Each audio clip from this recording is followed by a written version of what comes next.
everyone, welcome to Remote STEM class. It's Mr. Dowd here. Hope everyone had a fantastic weekend. Happy Monday. I know the first week back from break is always tough, but hopefully this next week will be more energized. Anyways, I do believe I left off on Google Earth doing the measuring tool, so I'm going to go ahead and load up Google Earth and just start off where I left off.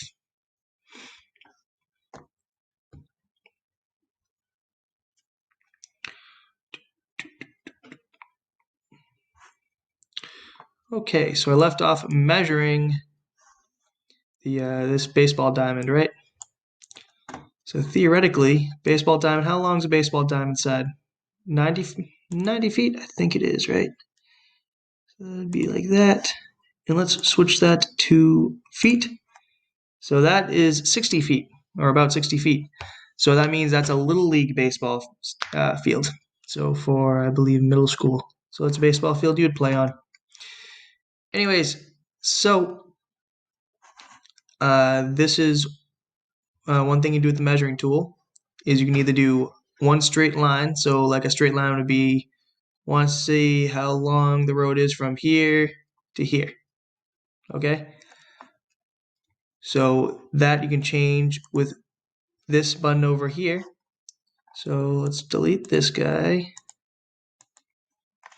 Delete.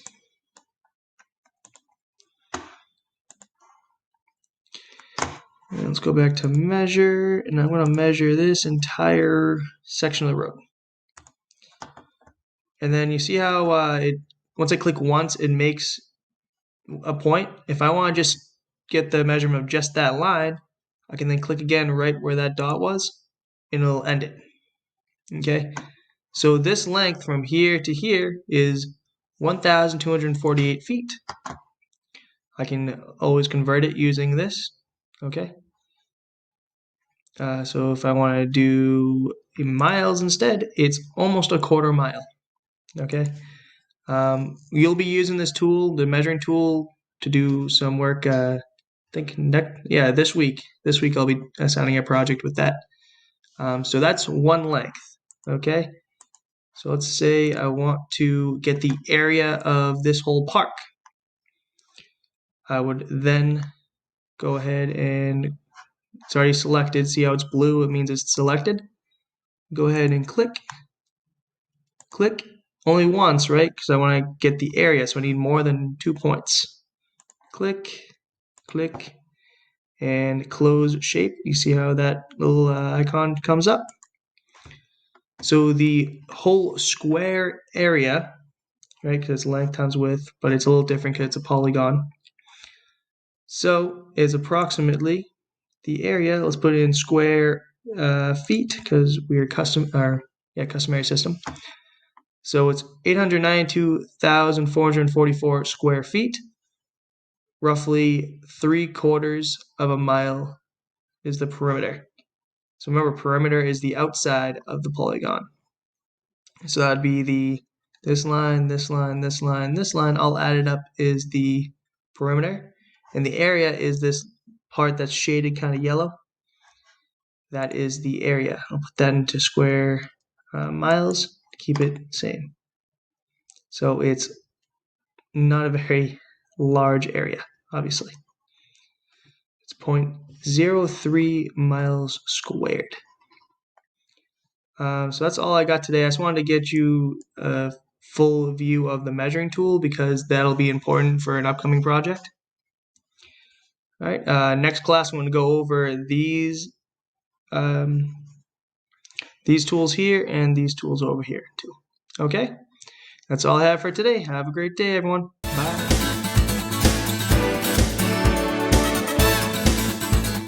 Hello, today we're making chicken rice bowls. So, what have I done so far? I've cooked this jasmine rice. It's just a white rice. Okay, so that's going to be your base. And then over here, I have sauteed some peppers and onions, which I chopped up really small, and cooked them. I left this here to keep it warm. And now I am cooking the chicken.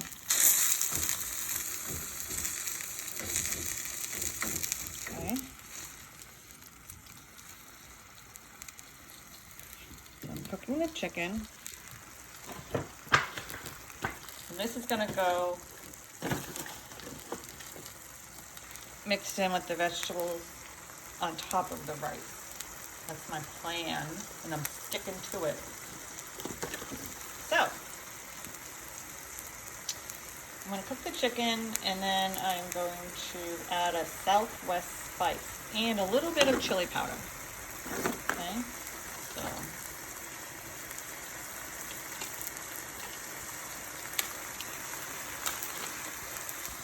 make sure it browns up a little bit.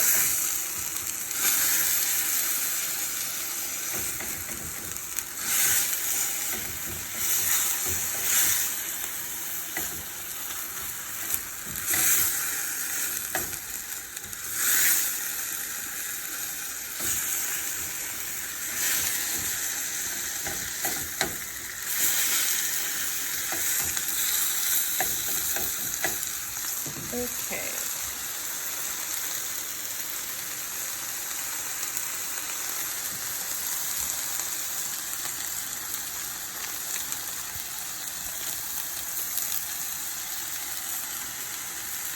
Remember, you want to make sure your chicken's cooked all the way through.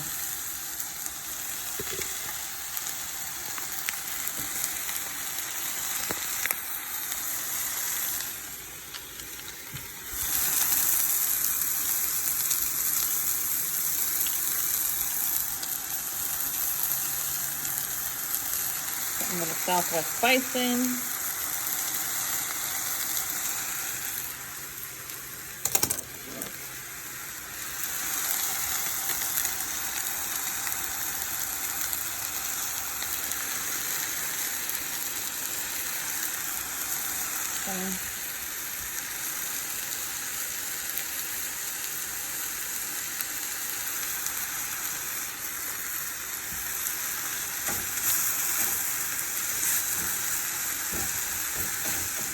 Can you smell it? Virtually?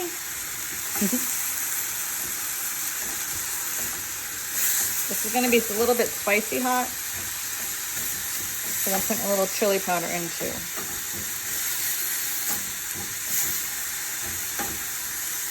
Remember last week we talked about our spices, how they add flavor.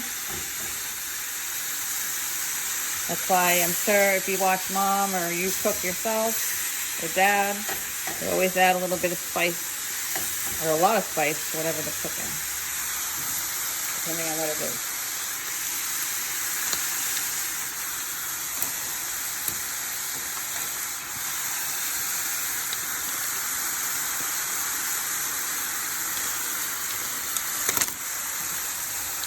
All right, chili powder, let's see.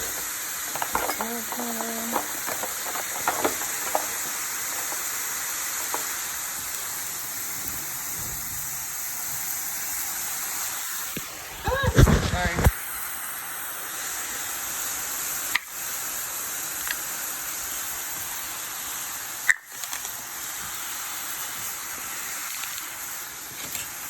It's hard to do with one hand.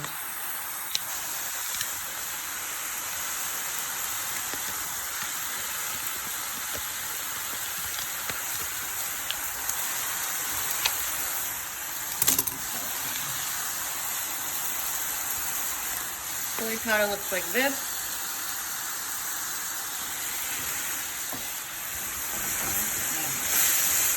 I don't know if you like spicy food. I don't mind a little bit, but I'm not a huge fan of really, really spicy food. Some people are.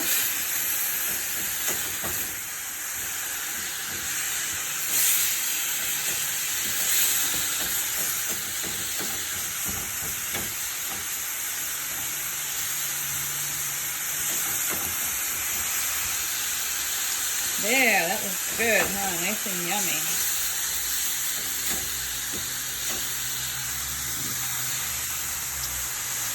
So, let's see, what's next?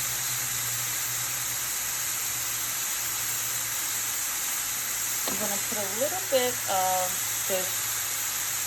of chicken stock, which is just like chicken broth in it, just to give it a little more moisture.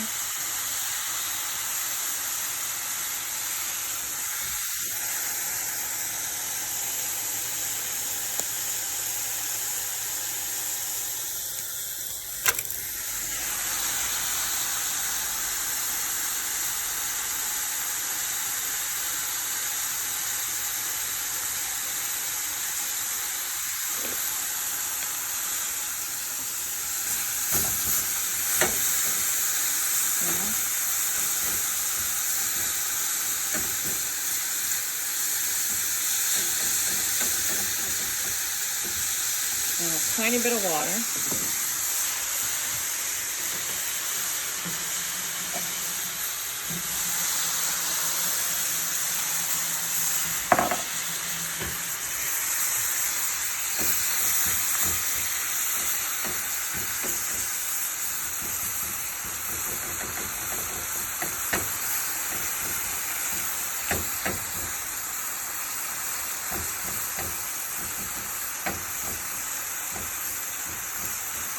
Okay, so now I'm gonna put it on top of the rice.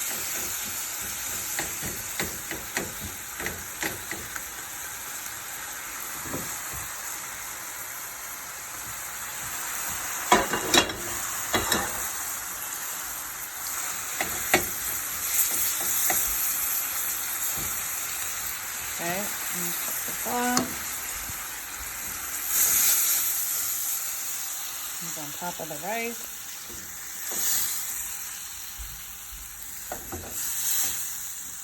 And you could do this again with beef or pork, whatever, and any kind of rice, really.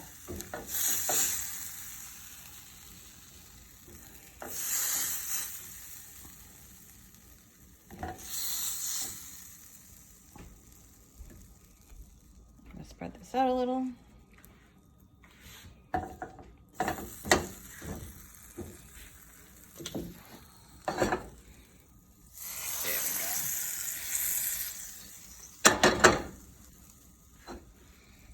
Okay, so that. And then I'm gonna put the onions and peppers on. Oh, look how good that looks.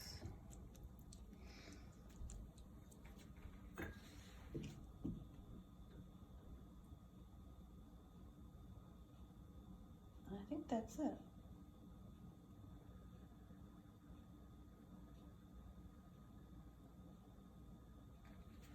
I wonder if I have some. Aha! I knew it. I was gonna put some cheese on top too. That'll make it really good. And then if you wanted, I guess you could eat it with chips, like you would, or like a taco type chip. Not a taco chip, like a Tostitos type chip.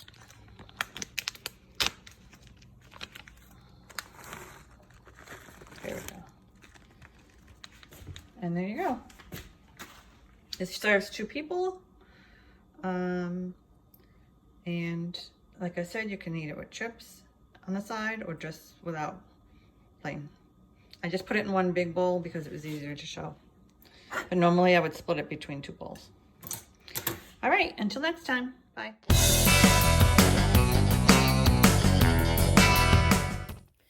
Hey guys, today's the last day we're going to be working on our cityscape or city skyline picture, okay?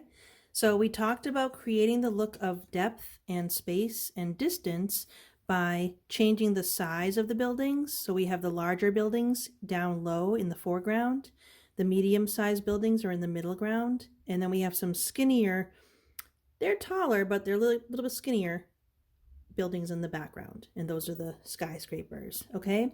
We also use some overlapping, so it looks like some buildings are on top of the other ones. And we're gonna use a lot more detail up front and less detail in the background in the distance, okay? So we're almost done. You should have drawn a bunch of windows on these buildings, okay? So I talked about, so if this building's in the middle ground, the windows will not be large, but they won't be just straight lines either. I'm gonna make some square shapes or some rectangular shapes, but they're just gonna be smaller than the ones that I have up front. Okay, so I'm just gonna add some windows there.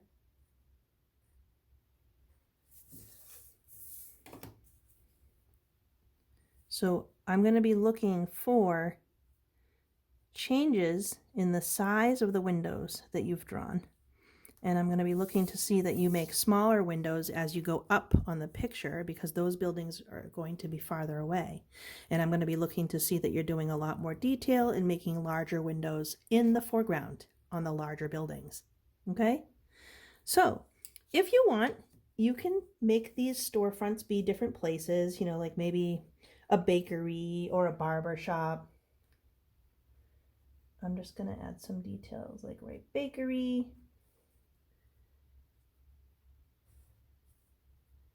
So you can go ahead and start adding all kinds of details. That's going to be my little bakery. Maybe there's a barber shop next door. Maybe there's a bank or a library. So you guys can add details, like write the names of what the stores are. You can add lots of detail. You could put like some kind of curtains in the windows if you want to. Something like that, because right now we're just adding a lot of detail to the buildings that are up front. So I added some curtains there. I wrote the name of what that store might be, bakery there. So go ahead and add a bunch of details. I'm also going to start to maybe like work on this area too, and that can be the street. So maybe there's like, I'll do a little sidewalk. So maybe there's a sidewalk in front of the stores. And then maybe this area is the street. So maybe there's a couple of cars parked in the street.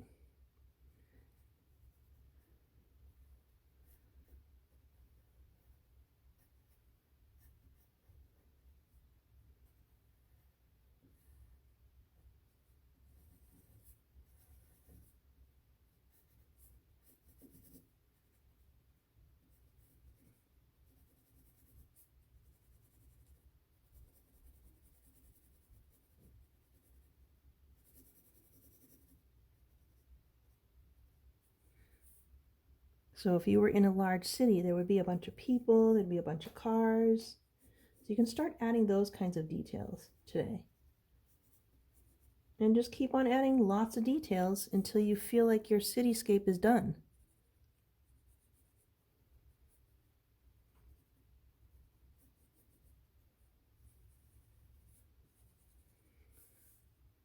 You can draw people walking around.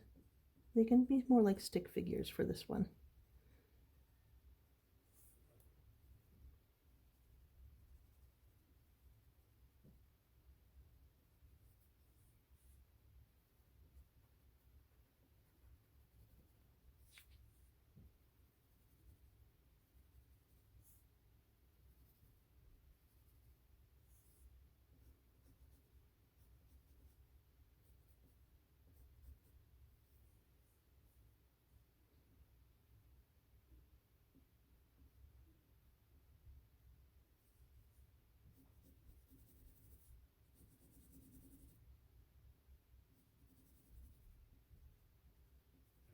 So it's up to you what kinds of details you add. You can see I just started adding some names of what the stores might be or what those buildings in the foreground might be. And I added some people and some cars. You guys can color this in. You can color the sky in and maybe make the buildings sort of like just grays, like lighter colors to create some contrast. And you can draw more cars, like larger cars here, or trucks, or more people walking. It's up to you. Okay? See you next time, guys.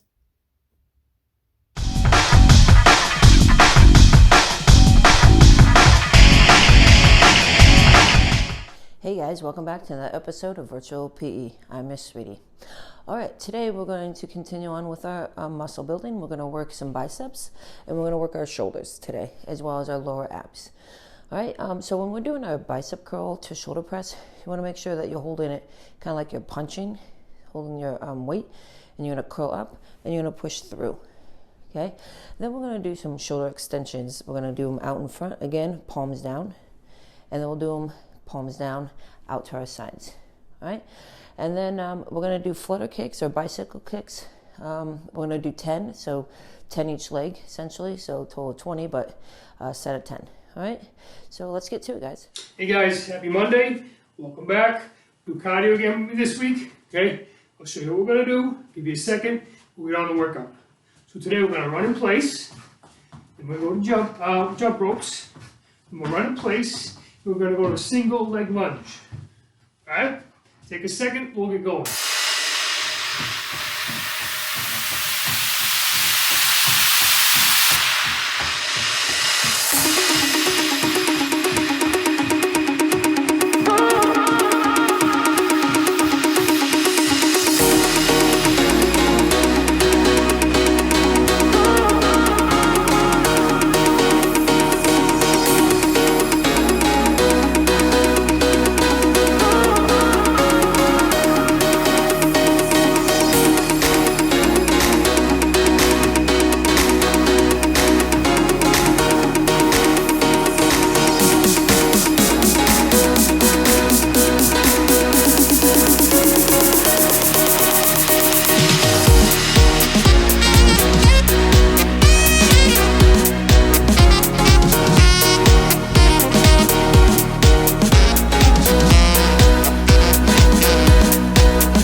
Thanks for watching Enrichment TV, Gators. Remember, work hard, be nice, and we'll see you tomorrow.